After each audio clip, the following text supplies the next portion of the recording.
अथ देव्याः कवचम्। ओम चंडिका देवी को नमस्कार है। मार्कंडेय जी ने कहा, पितामह, जो इस संसार में परम गोपनीय तथा मनुष्यों की सब प्रकार से रक्षा करने वाला है और जो अब तक आपने दूसरे किसी के सामने प्रकट नहीं किया हो, ऐसा कोई साधन मुझे बताइए। ब्रह्मा जी बोले, ब्राह्मण, ऐसा साधन तो एक देवी का कवच ही है, जो गोपनीय से भी परम गोपनीय, पवित्र तथा संपूर्ण प्राणियों का उपकार करने वाला है। महामुने, उसे श्रवण करो। देवी की 9 मूर्तियां हैं, जिन्हें नव दुर्गा कहते हैं। उनके पृथक पृथक नाम बतलाए जाते हैं। प्रथम नाम शैलपुत्री है, दूसरी मूर्ति का नाम ब्रह्मचारिणी है, तीसरा स्वरूप चंद्र घंटा के नाम से प्रसिद्ध है, चौथी मूर्ति को कुष्मांडा कहते हैं, पांचवी दुर्गा का नाम स्कंद माता है, देवी के छठे रूप को कात्यायनी कहते हैं, सातवीं कालरात्रि और 8वां स्वरूप महागौरी के नाम से प्रसिद्ध है, नवी दुर्गा का नाम सिद्धिदात्री है।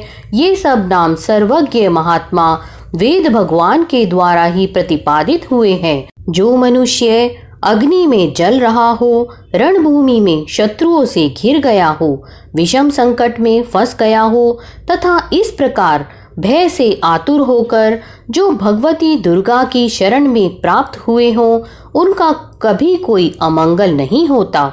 युद्ध के समय संकट पड़ने पर भी उनके ऊपर कोई विपत्ति नहीं दिखाई देती। उन्हें शोक, दुख और भय की प्राप्ति नहीं होती।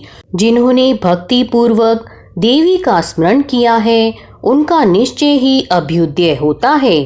देवेश्वरी, जो तुम्हारा चिंतन करते हैं, उनकी तुम निसंदेह रक्षा करती हो।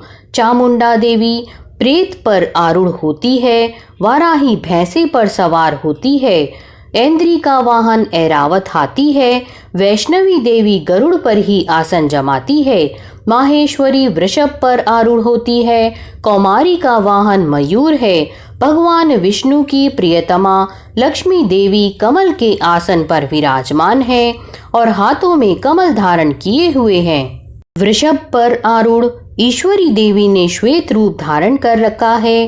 ब्राह्मी देवी हंस पर बैठी हुई है और सब प्रकार के आभूषणों से विभूषित हैं। इस प्रकार ये सभी माताएं सब प्रकार की योग शक्तियों से संपन्न हैं। इनके सिवा और भी बहुत सी देवियां हैं, जो अनेक प्रकार के आभूषणों की शोभा से युक्त तथा नाना प्रकार के रत्नों से सुशोभित हैं। ये संपूर्ण देवियां क्रोध में भरी हुई हैं और भक्तों की रक्षा के लिए रथ पर बैठी दिखाई देती हैं। ये शंख, चक्र, गदा, शक्ति, हल और मूसल, खेटक और तोमर, परशु तथा पाश, कुंत और त्रिशूल एवं उत्तम शारंग, धनुष आदि अस्त्र शस्त्र अपने हाथों में धारण करती हैं। दैत्यों के शरीर का नाश करना, भक्तों को अभय दान देना और देवताओं का कल्याण करना, यही उनके शस्त्र धारण का उद्देश्य है। महान रौद्र रूप, अत्यंत घोर पराक्रम, महान बल और महान उत्साह वाली देवी, तुम महान भय का नाश करने वाली हो। तुम्हें नमस्कार है। तुम्हारी ओर देखना भी कठिन है। शत्रुओं का भय बढ़ाने वाली जगदम्बिके, मेरी रक्षा करो। पूर्व दिशा में ऐन्द्री, मेरी रक्षा करो। अग्निकोण में अग्नि शक्ति, दक्षिण दिशा में वाराही तथा नैऋत्य कोण में खड्गदारिणी, मेरी रक्षा करो। पश्चिम दिशा में वारुणी और वायव्य कोण में मृग पर सवारी करने वाली देवी, मेरी रक्षा करो। उत्तर दिशा में कौमारी और ईशान कोण में शूलधारिणी देवी रक्षा करें। ब्रह्माणी, तुम ऊपर की ओर से मेरी रक्षा करो और वैष्णवी देवी नीचे की ओर से मेरी रक्षा करें। इसी प्रकार शव को अपना वाहन बनाने वाली चामुंडा देवी 10 दिशाओं में मेरी रक्षा करें। जया आगे से और विजया पीछे की ओर से मेरी रक्षा करे। वाम भाग में अजिता और दक्षिण भाग में अपराजिता रक्षा करें। उद्योतनी शिखा की रक्षा करें उमा मेरे मस्तक पर विराजमान होकर रक्षा करे, ललाट में माला धरी रक्षा करे और यशस्विनी देवी मेरी बाहों का संरक्षण करे। बाहों के मध्य भाग में त्रिनेत्रा और नथुनों की यम घंटा देवी रक्षा करें। दोनों नेत्रों के मध्य भाग में शंखिनी और कानों में द्वारवासिनी रक्षा करें। कालिका देवी कपोलों की तथा भगवती शांकरी कानों के मूल भाग की रक्षा करें। नासिका में सुगंधा और ऊपर के ओठ में चर्चिका देवी रक्षा करें। नीचे के ओठ में अमृत कला तथा जीवा में सरस्वती देवी रक्षा करें। कौमारी दांतों की और चंडिका कंठ प्रदेश की रक्षा करें। चित्र घंटा गले की, घाटी की और महामाया तालु में रहकर रक्षा करें। कामाक्षी ठोड़ी की और सर्वमंगला मेरी वाणी की रक्षा करे। भद्रकाली ग्रीवा में और धनुर्धरी पृष्ठ वंश में रहकर रक्षा करे। कंठ के बाहरी भाग में नीलग्रीवा और कंठ की नली में नलकुबरी रक्षा करे। दोनों कंधों में खड़गनी और मेरी दोनों भुजाओं की वज्रधारिणी रक्षा करे। दोनों हाथों में दंडिनी और उंगलियों में अंबिका रक्षा करे। शूलेश्वरी नखों की रक्षा करे। कुलेश्वरी कुक्षी में रहकर रक्षा करे। महादेवी दोनों स्तनों की और शोक विनाशिनी देवी मन की रक्षा करे। ललिता देवी हृदय में और शूलधारणी उदर में रहकर रक्षा करे। नाभि में कामिनी और गुह्य भाग की गुहेश्वरी रक्षा करें। पूतना और कामिका लिंग की और महिषवाहिनी गुदा की रक्षा करें। भगवती कटी भाग में और विंध्यवासिनी घुटनों की रक्षा करें। संपूर्ण कामनाओं को देने वाली महाबला देवी दोनों पिंडलियों की रक्षा करे। नारसिंही दोनों घुट्टियों की और तेजसी देवी दोनों चरणों के पृष्ठ भाग की रक्षा करे। श्री देवी पैरों की उंगलियों में और तलवासिनी पैरों के तलुओं में रहकर रक्षा करे। अपनी दाढ़ों के कारण भयंकर दिखाई देने वाली दंष्ट्रा कराली देवी नखों की और उधर्व केशनी देवी केशों की रक्षा करे। रोमावलियों के छिद्र में कौबेरी और त्वचा की वागीश्वरी देवी रक्षा करे। पार्वती देवी रक्त, मजा, वसा, मांस, हड्डी और मेद की रक्षा करे। आंतों की कालरात्रि और पित्त की मुकुटेश्वरी रक्षा करे। मूलाधार आदि कमल कोशों में पद्मावती देवी और कफ में चूड़ामणि देवी स्थित होकर रक्षा करे। नख के तेज की ज्वालामुखी रक्षा करे, जिसका किसी भी अस्त्र से भेदन नहीं हो सकता। वह अभिद्या देवी शरीर की समस्त संधियों में रहकर रक्षा करे। ब्रह्माणी आप मेरे वीर्य की रक्षा करें। छत्रेश्वरी छाया की तथा धर्मधारिणी देवी मेरे अहंकार, मन और बुद्धि की रक्षा करें। हाथ में वज्र धारण करने वाली वज्रहस्ता देवी मेरे प्राण, अपान, व्यान, उदान और समान वायु की रक्षा करे। कल्याण से शोभित होने वाली भगवती कल्याण शोभना मेरी प्राण की रक्षा करे। रस, रूप, गंध, शब्द और स्पर्श इन विषयों का अनुभव करते समय योगिनी देवी रक्षा करे तथा सत्व गुण, रजोगुण और तमोगुण की रक्षा सदा नारायणी देवी करे। वाराही आयु की रक्षा करे। वैष्णवी धर्म की रक्षा करे तथा चक्रिणी देवी यश, कीर्ति, लक्ष्मी, धन तथा विद्या की रक्षा करें। इंद्राणी आप मेरे गोत्र की रक्षा करें। चंडिके तुम मेरे पशुओं की रक्षा करो। महालक्ष्मी पुत्रों की रक्षा करें और भैरवी पत्नी की रक्षा करें।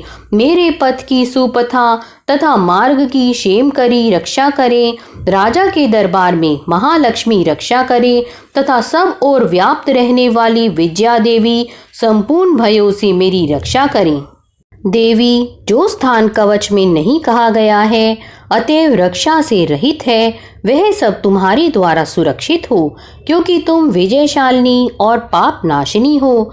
यदि अपने शरीर का भला चाहे तो मनुष्य बिना कवच के कहीं एक पग भी न जाए। कवच का पाठ करके ही यात्रा करे। कवच के द्वारा सब ओर से सुरक्षित मनुष्य जहाँ जहाँ भी जाता है वहाँ वहाँ उसे धन लाभ होता है तथा संपूर्ण कामनाओं की सिद्धि करने वाली विजय की प्राप्ति होती है। वह जिस जिस अभीष्ट वस्तु का चिंतन करता है उसको निश्चय ही प्राप्त कर लेता है। वह पुरुष इस पृथ्वी पर तुलना रहित महान ऐश्वर्य का भागी होता है। कवच से सुरक्षित मनुष्य निर्भय हो जाता है। युद्ध में उसकी पराजय नहीं होती तथा वह तीनों लोकों में पूजनीय होता है।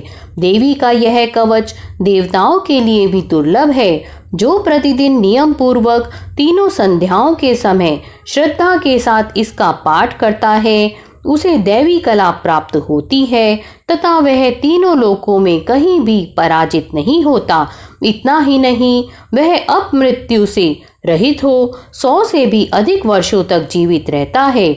मकड़ी, चेचक और कोढ़ आदि उसकी संपूर्ण व्याधियां नष्ट हो जाती हैं।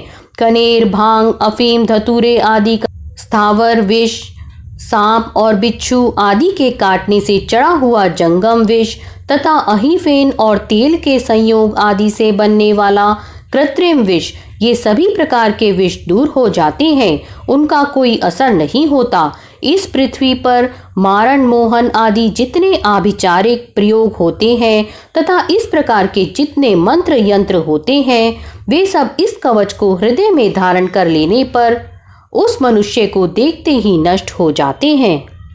ये ही नहीं, पृथ्वी पर विचरने वाले ग्राम देवता, आकाशचारी देव विशेष, जल के संबंध से प्रकट होने वाले गण, उपदेश मात्र से सिद्ध होने वाले निम्न कोटि के देवता, अपने जन्म के साथ प्रकट होने वाले देवता, कुल देवता, माला, डाकिनी, शाकिनी, अंतरिक्ष में विचरने वाली अत्यंत बलवती भयानक डाकिनियाँ, ग्रह, भूत, पिशाच, यक्ष, गंधर्व, राक्षस, ब्रह्म राक्षस, बेताल, कुष्मांड और भैरव आदि अनिष्टकारक देवता भी हृदय में कवच धारण किए रहने पर उस मनुष्य को देखते ही भाग जाते हैं। कवचधारी पुरुष को राजा से सम्मान वृद्धि प्राप्त होती है। यह कवच मनुष्य के तेज की वृद्धि करने वाला और उत्तम है। कवच का पाठ करने वाला पुरुष अपनी कीर्ति से विभूषित भूतल पर अपने सुयश के साथ साथ वृद्धि को प्राप्त होता है। जो पहले कवच का पाठ करके उसके बाद सप्तशती चंडी का पाठ करता है, उनकी जब तक वन, पर्वत और काननों सहित यह पृथ्वी टिकी रहती है तब तक यहाँ पुत्र, पौत्र आदि संतान परंपरा बनी रहती है। फिर देह का अंत होने पर वह पुरुष भगवती महामाया के प्रसाद से उस नित्य परम पद को प्राप्त होता है जो देवताओं के लिए भी दुर्लभ है। वह सुंदर दिव्य रूप धारण करता और कल्याण में शिव के साथ आनंद का भागी होता है।